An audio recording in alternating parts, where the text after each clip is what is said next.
Hi guys, my name is Josh from The Woodworks. This is Donna. We are a bespoke kitchen manufacturer based in Hertfordshire, Letchworth.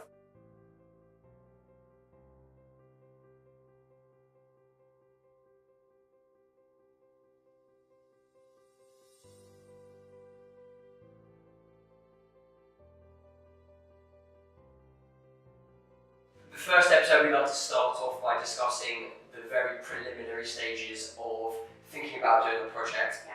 Where do I start? Because we know, having been in the industry, it's a bit of a minefield, and it's very overwhelming if you start to think about the millions of different things you've got to do.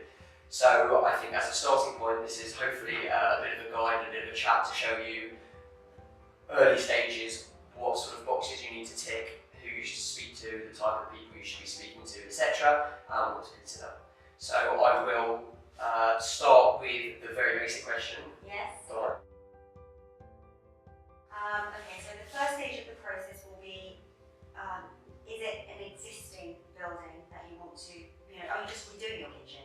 Yeah. In which case, you don't have to go down the builder's route first of all. You should be looking at starting to plan your kitchen out and what you want to put in it. Even before you even go into a kitchen studio, have a bit of an idea for yourself.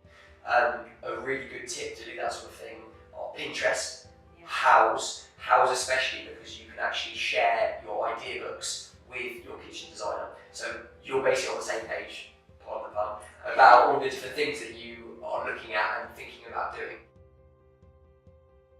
One thing to think about certainly with appliances is if you do a little search on the internet, we deal with Siemens, Miele and Gaggenau, and that covers sort of all the bases in terms of your entry level, your mid-range and your high-end.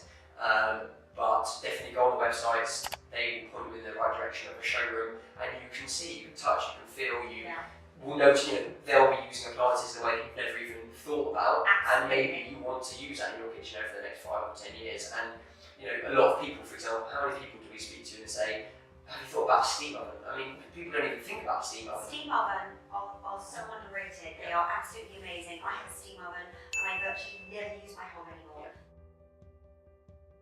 If you are planning on going to the Gaggenau or Miele showroom, it's definitely worth asking your kitchen company that you're going to use or that you're talking to book you on, because then I don't think there'll be a charge for it. I think they'll be able to book you on and it won't be charged. Pro tip over there, they want to be charged.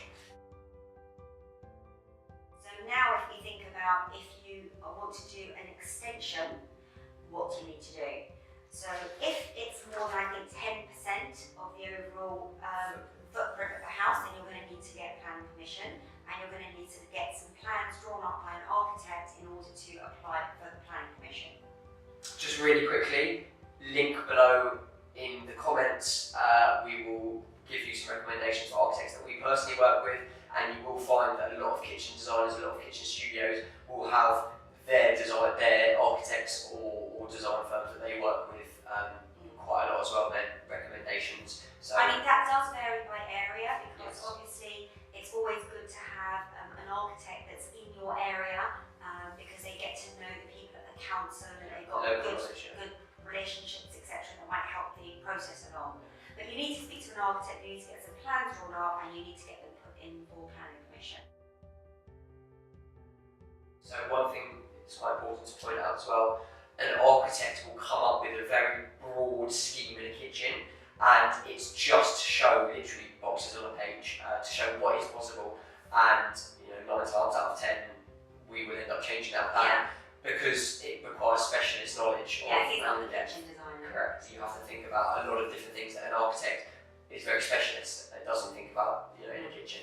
So I would say that is just there for illustration purposes and indication of what can and can't be dimensionally put in there, but you would have to take it to your kitchen designer at that stage. They'll probably ignore what's on the page. They've got 4 walls and they'll work within that to bring your design to life. So we've got a few plans over the next few weeks. We want to do an episode on layouts of kitchens. We want to interview a few designers for you. We want to go and take you to all the appliance manufacturers and speaking to the salespeople there.